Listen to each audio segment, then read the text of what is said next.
I've always been the odd one out in my family, the black sheep, as they say.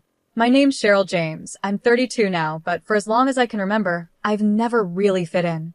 I grew up as the oldest child of two doctors, Isabella and Adam James. My parents were big shots, but none of that good stuff ever really came my way. All the attention and perks were reserved for my younger twin brothers, Scott and Charles. The moment those two were born, it was like I became invisible to my parents. At first, it was little things like them getting a bigger slice of cake or newer toys. But as we got older, it became worse and more obvious. I'll never forget my 12th birthday. I had been hinting for ages about this art set I saw in a shop window, not anything fancy, just a simple kit with some decent paints and brushes. When my birthday finally came, I was so excited to open my one present. But what did I find? A math workbook. By the time I hit my teenage years, the favoritism was right in my face. Family trips were always based on what the boys wanted. If Scott wanted to go skiing, we'd be off to the slopes. If Charles got into surfing, it was straight to the beach. My ideas were always dismissed or ignored. Then came the whole college application process, still a sore subject. At 18, I fell in love with art restoration. I spent hours at the local museum, asking the staff a million questions about how they repaired old artwork. When I mentioned studying art restoration in college, my mom acted like I'd said I wanted to run away and join the circus. Art restoration? She laughed. Cheryl, be serious. That's not a real job. Scott even chimed in with a smug grin. Yeah, Cheryl. Why don't you do something useful, like becoming a doctor? The look of pride on my parents' faces when Scott said that I'd never seen them look at me like that. Even though my family wasn't on my side, I was determined to follow my passion. When college acceptance letters started arriving, I was thrilled to see that I'd been awarded a scholarship for art restoration. I ran into the kitchen, waving the letter around, practically shouting, Mom, Dad, I got a scholarship. My mom barely glanced up from her medical journal. That's nice, honey, she said. Did you hear the boys got perfect scores on their SATs? The day I left for college felt worlds apart from the day the twins left 3 years later. I packed up my old laptop and my clothes from the thrift store, getting ready to catch the bus to my not-so-fancy state school. My parents were too busy with their work to even give me a ride to the bus station. But there was one person who always saw me for who I was, my grandma, Julie. She showed up that day, and just before I was about to leave, she pulled me aside. Cheryl, sweetie, she said, slipping a small envelope into my hand. I'm so proud of you. Don't ever forget that. Inside the envelope was a check. It wasn't enough to change my whole life, but it was enough to make things a little easier. But more than the money, what really mattered was that she noticed me. That meant everything. College was a bit of a mixed experience for me. On one hand, I was finally free from always being compared to Scott and Charles. I could focus on my studies without feeling like I had to compete for attention. But on the other hand, money was tight, really tight. I was barely managing on my scholarship and part-time jobs. Meanwhile, I'd hear about all the fun things my brothers were doing through family calls and social media, fancy frat parties, spring break trips to crazy places, internships at big hospitals, all paid for by our parents, of course. As time passed, I threw myself into my studies. Art restoration became more than just a job I wanted. It became my escape, my happy place. There was something so satisfying about bringing beauty back to old, forgotten pieces, about revealing the hidden potential under layers of dirt and damage. In my final year, I landed an internship at a small but respected museum. The work wasn't glamorous, it was mostly cleaning and organizing, but it was a step in the door, and I was thrilled. When I called home to share the good news, my mom's response was exactly what I expected, barely interested. Oh, that's nice, dear, she said, sounding distracted. Did you hear about Scott's research paper? It's going to be published in a major medical journal. I held back a sigh. That's great, Mom. Listen, I was thinking of coming home for a weekend soon. Maybe we could. Oh, I'm not sure that's a good idea, she cut me off quickly. Your father and I will be really busy.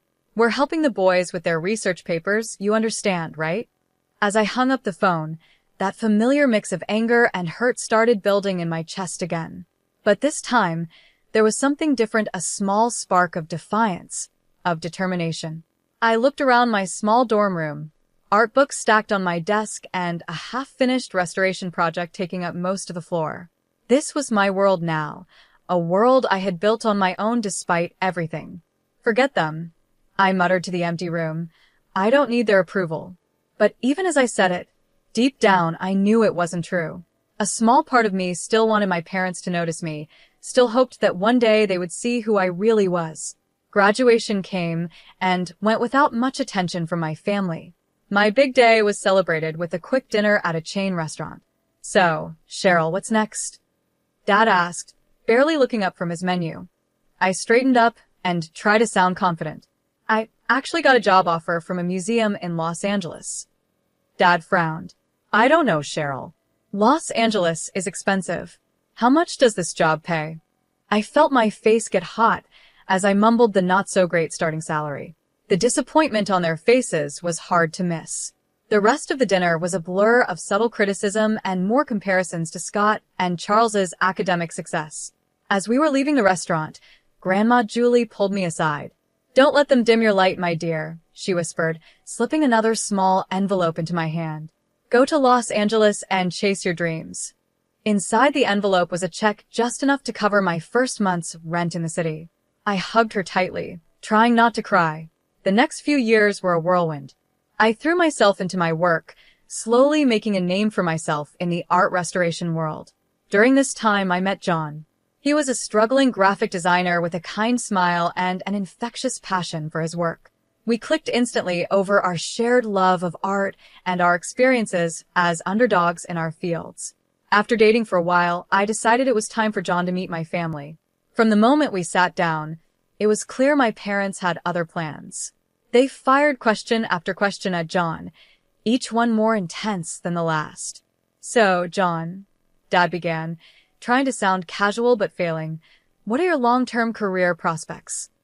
John shifted in his seat, clearly uncomfortable.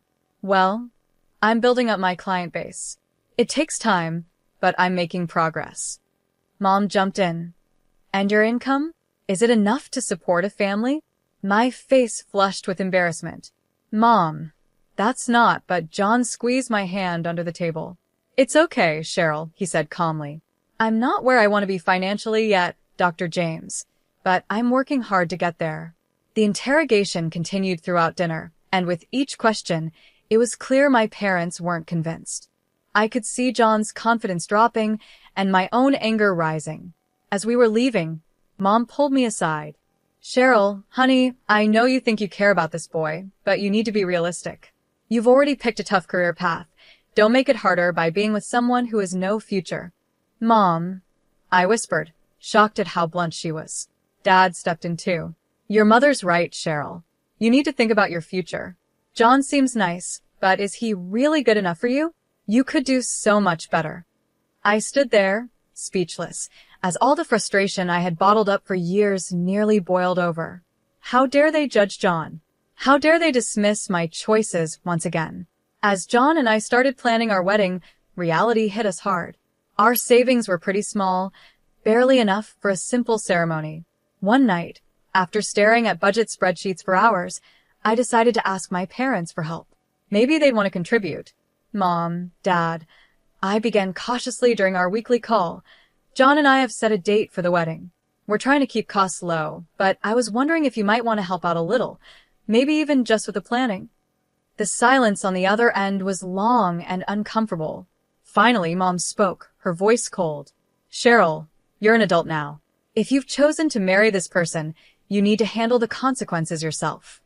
I hung up, feeling awful but not really surprised. Once again, Grandma Julie stepped in to save the day. When I told her about the situation, she didn't hesitate. My dear, she said warmly over the phone, I may not be able to give you the wedding of your dreams, but I want to help make your day special. She sent some money, and while it wasn't much, it made a big difference in our plans. The wedding day came, and I had a mix of excitement and nerves. The community center we rented was simple, but looked lovely, decorated with wildflowers and fairy lights. Our close friends helped with everything, from the decorations to the homemade cake.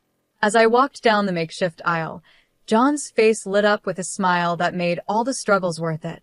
For a moment, I forgot about the money issues and my family's negativity, and I just soaked in the love in his eyes.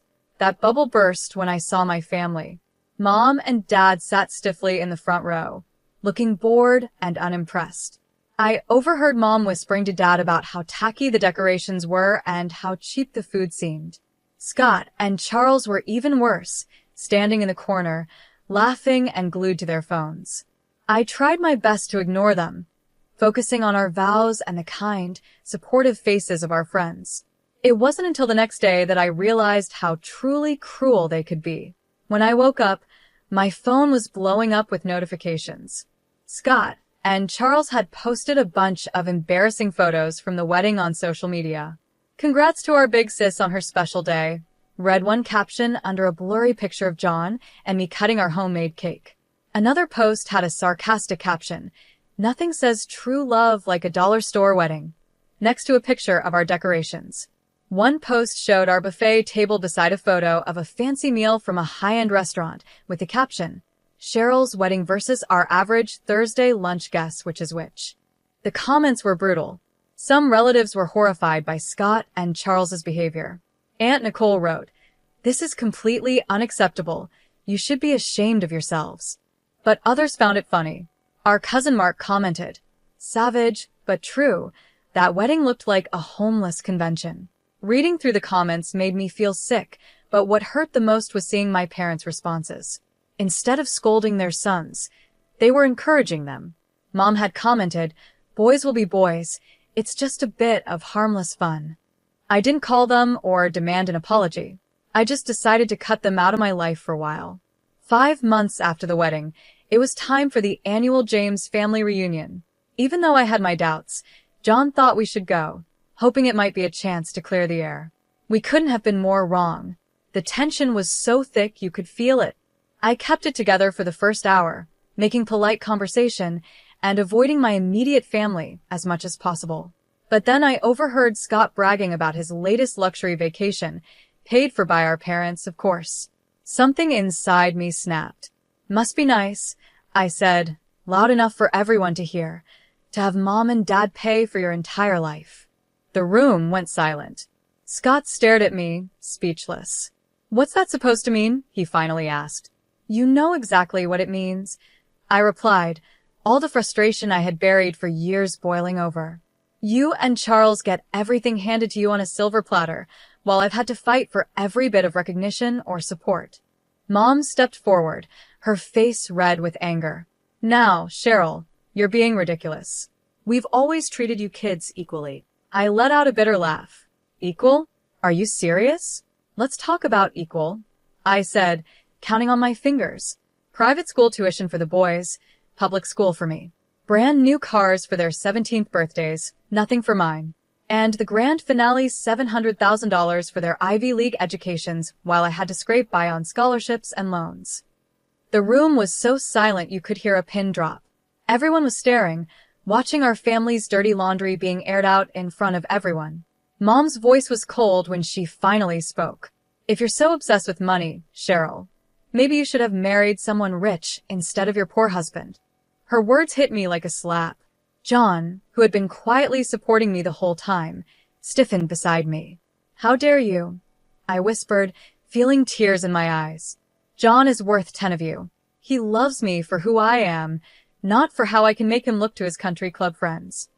The reunion spiraled into chaos.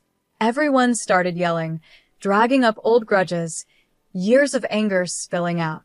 In the middle of it all, a strong voice rose above the noise. "Enough!" Everyone turned to see Grandma Julie standing up. Her normally kind face looked stern and angry.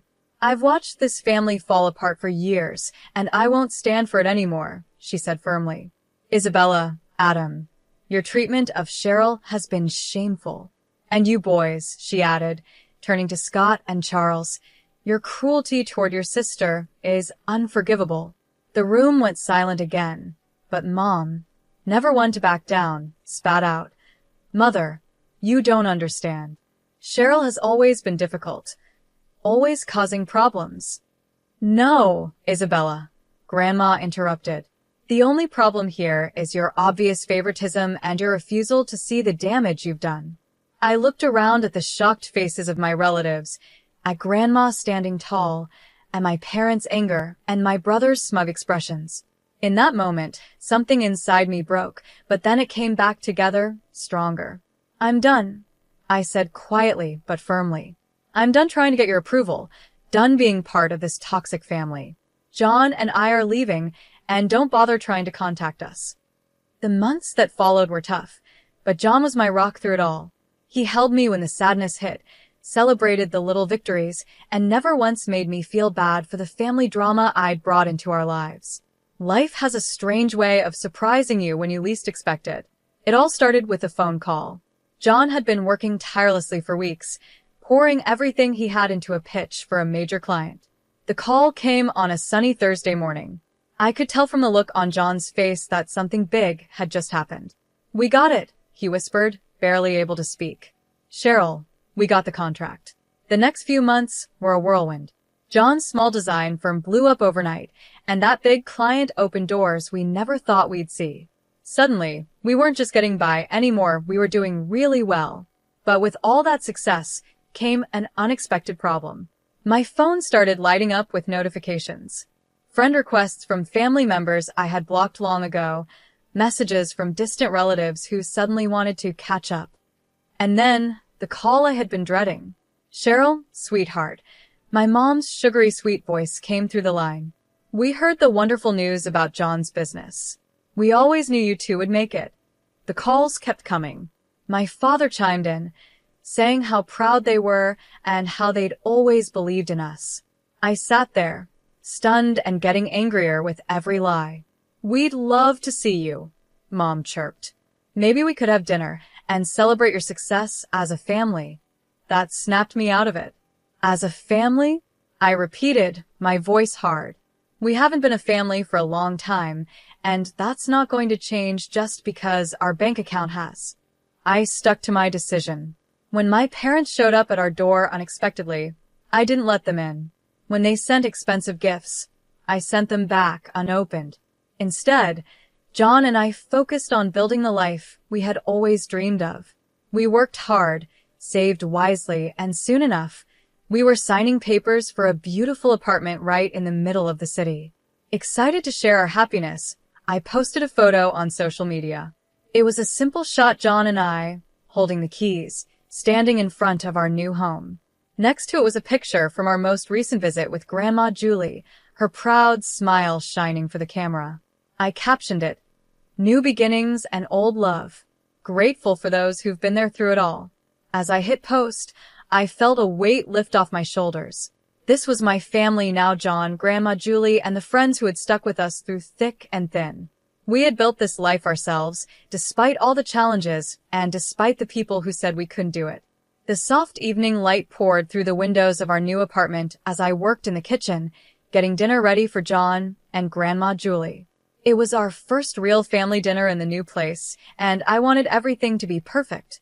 Suddenly, there was a loud, aggressive pounding on the front door that shattered the peace. "Cheryl, open up. We know you're in there." My blood ran cold. I recognized those voices anywhere, Scott and Charles. Before I could react, the door burst open, and my brothers stormed in, their faces twisted with anger. I barely had time to see John jump to his feet before Scott was in my face, jabbing his finger at my chest.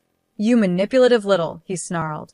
"We always knew you were playing the long game, but this is low, even for you." I stumbled back, shocked by the venom in his voice. "What are you talking about?" I asked. Charles laughed, a harsh, mean sound. "Don't play dumb, Cheryl. We saw your little social media post, showing off your new apartment, posing with Grandma. You think we can't figure it out?" It hit me what they were accusing me of. "You think Grandma bought us this apartment?" "We know she did," Scott spat. "You've been playing the poor, neglected child for years, worming your way into her good graces. Now you've tricked her into making you the sole heir." Anger surged through me, and I stood taller. "You have no idea what you're talking about. John and I bought this apartment with our own money we worked hard for." Charles sneered, his eyes darting around the room. Right? Sure you did. Where's the old bat anyway? Hiding her, so we can't talk some sense into her? She should be in a cemetery by now. I can't wait for her to kick the bucket, so I can sell her house and live it up. The room went deadly silent. For a second, I thought I had imagined those awful words. Then a quiet voice came from the doorway of the guest room. So, this is how you really feel about me? All heads turned to see Grandma Julie standing there, her face a mix of shock and disappointment. The color drained from Scott and Charles's faces as they realized she had heard everything. Grandma, Scott stammered. We didn't mean. Julie raised her hand, stopping him. I've heard enough, she said, her voice calm but firm. Now I understand who truly values me and who sees me as just a meal ticket. Her words gave me the strength to speak. I think you both need to leave now. For a moment, it looked like they might argue, but one look at Grandma's hurt yet resolute face made them back down. They slunk toward the door, muttering weak excuses. The aftermath of that evening hit like a storm. My phone wouldn't stop buzzing, filled with calls and messages. Each one reminded me of the mess that had blown up. Mom's name flashed on the screen for what felt like the 100th time, and against my better judgment, I considered answering. I answered the call. Cheryl. Mom's voice was sharp, not sounding like a mother at all. You need to fix this. Your grandmother is furious with the boys. You need to smooth things over and tell her it was all a misunderstanding. I let out a bitter laugh. A misunderstanding? They broke into my home and said they couldn't wait for her to die so they could sell her house. How is that a misunderstanding? They didn't mean it. Dad jumped in, clearly on speakerphone.